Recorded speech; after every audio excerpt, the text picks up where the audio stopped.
안녕하세요. 임대박사 투데이입니다. 지금 방송은 저녁 7시 4분입니다. 오늘은 상가임대차 보호법과 그리고 상가임대차 계약서 작성 시 필수 특약에 대해서 한번 말씀드려 보겠습니다.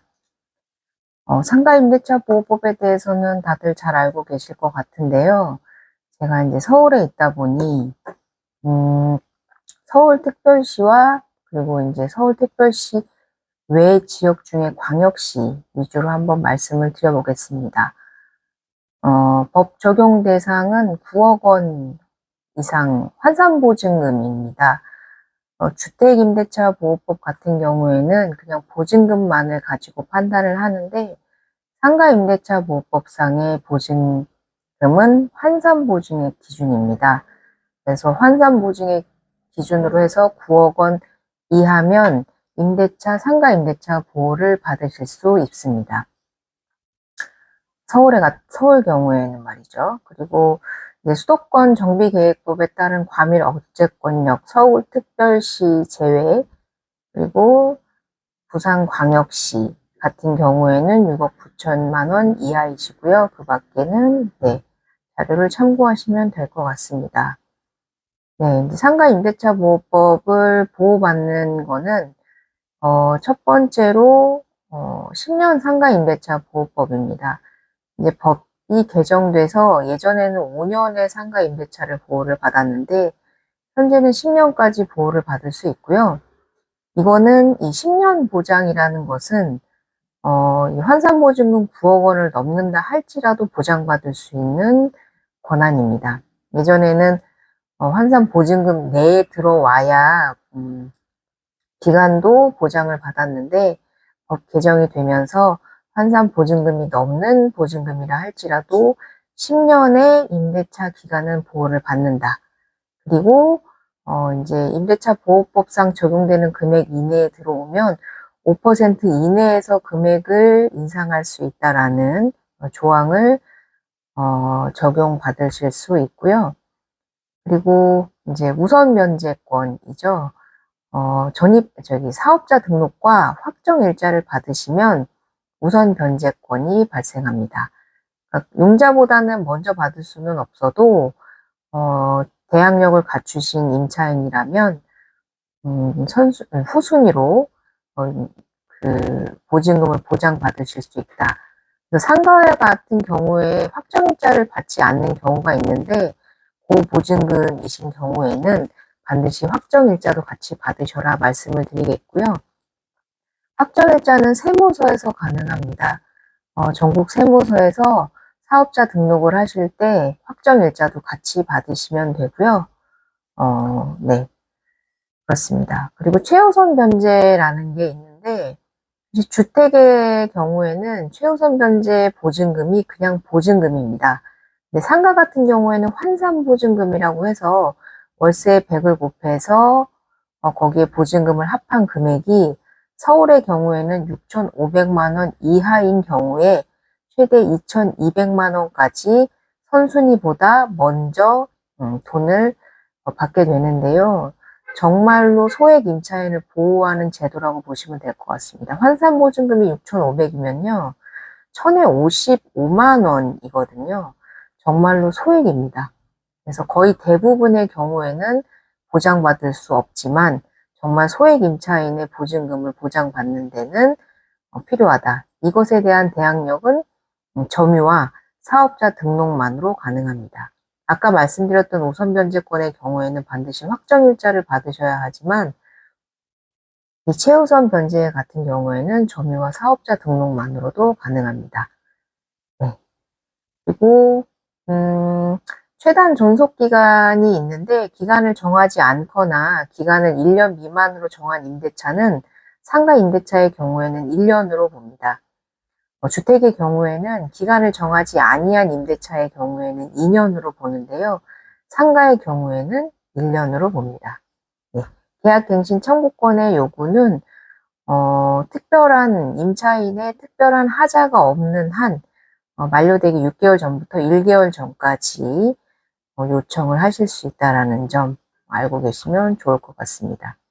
묵시적 갱신도 마찬가지로 동일하게 6개월 전부터 1개월 전까지 얘기가 없을 경우에 자동으로 묵시적 갱신이 된다라는 점.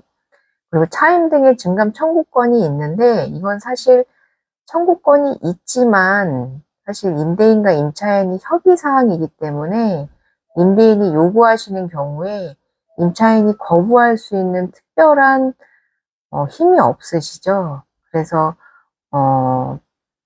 사실 유명무실한 법안이라고 볼 수 있는데 소송을 해서 싸우지 않고서는 이 차임 등의 증감 청구권을 요구할 수 있는 그런 현실적인 대안은 없기 때문에 사실 특별히 그렇게 중요한 사항이라고 생각은 들지 않고요.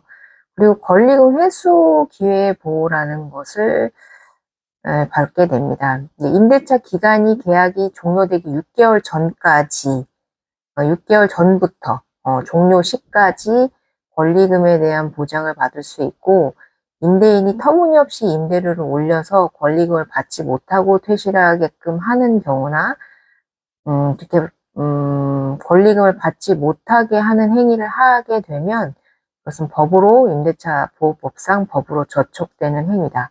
이렇게 알고 계시면 될 것 같습니다. 그리고 상가 임대차 보호법상 내용은 이렇고요.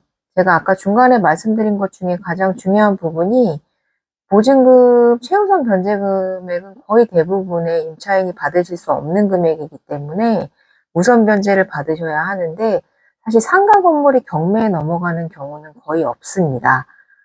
토지도 내 거, 건물도 내 거, 가액도 상당히 높고 거의 대부분 월세로 거의 99% 월세를 받는 경우이기 때문에 사실 융자를 커버하지 못해서 경매에 넘어가는 경우는 없지만 사실 100%라는 것은 없기 때문에 반드시 사업자 등록을 하실 때 확정일자도 받으셔라.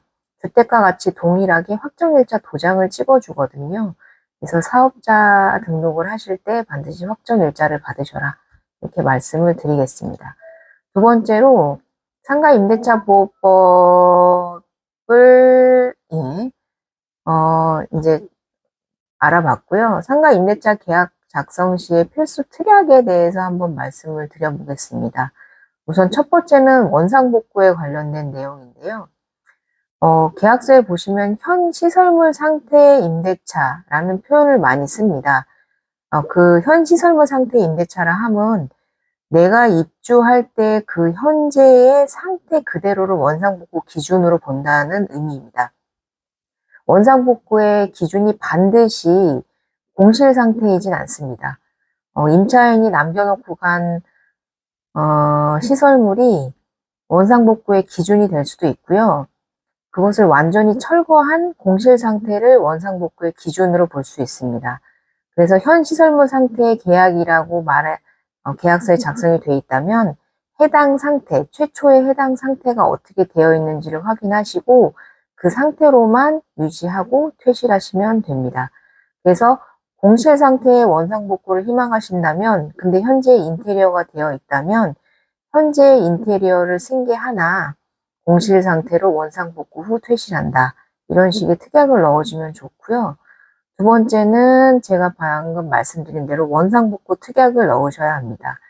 원상복구의 범위를 최초에 확실하게 정해 두셔야 2년 뒤에, 4년 뒤에 잊어버리지 않고 확실하게 분쟁 없이 퇴실하실 수 있기 때문에 원상복구 범위를 반드시 계약서에 명시하셔라. 이렇게 말씀을 드리겠습니다. 그리고 세 번째는 상가 같은 경우에는 용도 변경과 기재 표시 변경이 상당히 중요한데요. 용도 변경을 해야 하는 경우에 이거는 이제 추후의 문제이기 때문에 용도 변경이 안 되는 경우에는 반드시 계약을 해지한다라는 특약을 넣고 계약을 하시는 것이 좋습니다. 예를 들면 건축물 대장상 용도는 제1종 근린생활시설이며 용도 변경이 필요한 경우 임차인 또는 임대인의 비용으로 진행하며 임대인은 서류상 필요한 동의를 제공합니다. 이렇게 작성을 하시고 용도 변경이 건물상 문제로 인하여 불가한 경우에 본 계약은 무효로 하며 수령한 계약금은 모두 반환하는 것으로 합니다. 이런 특약을 넣어주시고 계약을 진행하시는 것이 좋습니다. 사전에 구청에 확인을 하시고 특별히 허가를 받으셔야 되는 경우에는 관청에 허가 사항을 확인하시고 계약하시는 것이 원칙이나 그리고 확인을 하셨다면 특별히 문제가 없는 것도 사실이나 혹여나 모르기 때문에 가능하다면 이러한 특약을 넣고 계약을 하시는 것이 좋다. 이렇게 말씀을 드리겠고요. 다음번에는 동종업종 불가 특약입니다. 해당 건물에 내가 들어온 업종과 똑같은 업종이 들어오는 경우도 있거든요. 특히 건물주가 그런 것을 신경 쓰지 않는 분들도 계세요. 사실 상도상 도의상 당연히 한 업종이 들어왔으면 동일한 업종이 못 들어오게 하는 것도 사실 어찌 보면 당연한 건데요. 잠시만요. 충전을 하고요. 어찌 보면 당연한 거지만 당연하지 않을 수 있기 때문에 반드시 입점 업종은 땡땡땡이며 임대인은 본 건물 내에 동종 업종을 타인에게 임대하지 않는다라는 특약을 반드시 넣고 계약하시는 것이 좋습니다. 업종의 범위는 상호 협의하시면 되고요. 네. 권리금에 대해서 임대인분께서 특약으로 권리금을 요구할 수 없다. 이런 특약을 요청하시는 경우가 가끔 있습니다. 그럼 적어주셔도 됩니다. 저거라고 하셔도 됩니다. 임차인분들. 임대차 보호법상 강행 특별법이기 때문에 강행 규정으로서 임차인에게 불리한 특약은 모두 무효입니다. 계약서 상에 사인 간의 특약으로 정했다 하더라도 이런 상가임대차 보호법상 내용에 적혀있는 사항에 반하는 내용으로 특약을 작성하는 것은 무효이기 때문에 요청을 해주신다 하더라도 작성을 하셨다 하더라도 법에 맞춰서 권리금을 주장하시고 퇴실하시면 됩니다. 네. 관리비는 반드시 추가적으로 작성을 해주시고요. 부가세가 별도인 경우에는 부가세 별도라고 체크를 해주시고 상가의 경우에는 렌트프리가 있기 때문에 렌트프리 기간을 정확하게 명시를 하시고 렌트프리 기간에 관리비를 낼 것인지 내지 않을 것인지에 대해서도 명확하게 체크를 해주는 것이 좋습니다. 네, 관리비까지 렌트프리를 주시는 경우도 있고요. 월세만 렌트프리를 주시는 경우도 있기 때문에 명확하게 기재를 하시고 렌트프리를 한 달간 제공하기로 한다. 이런 모호한 특약보다는 렌트프리를 몇 월 며칠부터 몇 월 며칠까지 며칠간 주는 것으로 한다라고 명확하게 날짜를 기재하는 것이 좋습니다. 그리고 다음번으로는 전대차 또는 전세권 설정에 대한 내용인데요. 상가 같은 경우에는 전대차가 필요하신 경우가 종종 왕왕 발생을 합니다. 보통 기본적으로는 전대차가 금지사항, 임대인 동의 없이 금지사항이기 때문에 전대차 동의가 필요하신 경우에는 반드시 특약으로 넣어주시고 전세권 설정 또한 임대인의 동의가 필요한 것이기 때문에 만약에 필요한 경우에는 사전에 요청을 하시고 계약서에 전세권 설정에 동의한다라는 특약을 넣어주시면 좋을 것 같습니다. 그리고 다음번으로는 간판 설치 여부. 간판은 당연히 설치가 될 거라고 생각을 하시는데 그렇지 않습니다. 상가라도 들어갔는데 간판을 설치할 자리가 없어서 난감하게 되는 경우가 있는데요. 반드시 사전에 간판 설치가 가능한지 여부를 확인하시고 간판 설치 특약을 반드시 계약서에 작성하시는 것이 좋습니다. 그리고 다음번으로는 주차입니다. 지정 주차가 있으신지 그리고 내방 주차는 가능한지에 대해서 정확하게 명시를 해놓는 것이 좋습니다. 나중에 지정 주차에 대해서 실갱이가 벌어질 수도 있고 그리고 내방객 주차의 비용 문제에 대해서도 실갱이가 있을 수 있기 때문에 정확하게 계약서에 명시할 수 있다면 명시하시는 것이 좋습니다. 그리고 마지막으로 임대인의 계좌번호를 명시하셔야 합니다. 그리고 마지막으로 확정일자를 받기 위해서는 임대인이 공동명의인 경우에는 임대인 모두의 주민등록번호 끝자리까지 모두 전부 다 공개가 되어야 하고요. 주소, 그리고 이름, 그리고 도장까지 명확하게 찍혀 있어야만 확정일자를 받을 수가 있습니다. 공동 명의인 경우에 대표자가 나와서 계약을 하시고 홍길동 외 2명 이런 식으로 계약을 하시는 경우가 있는데 이렇게 계약을 하시면 확정일자를 받으실 수가 없습니다.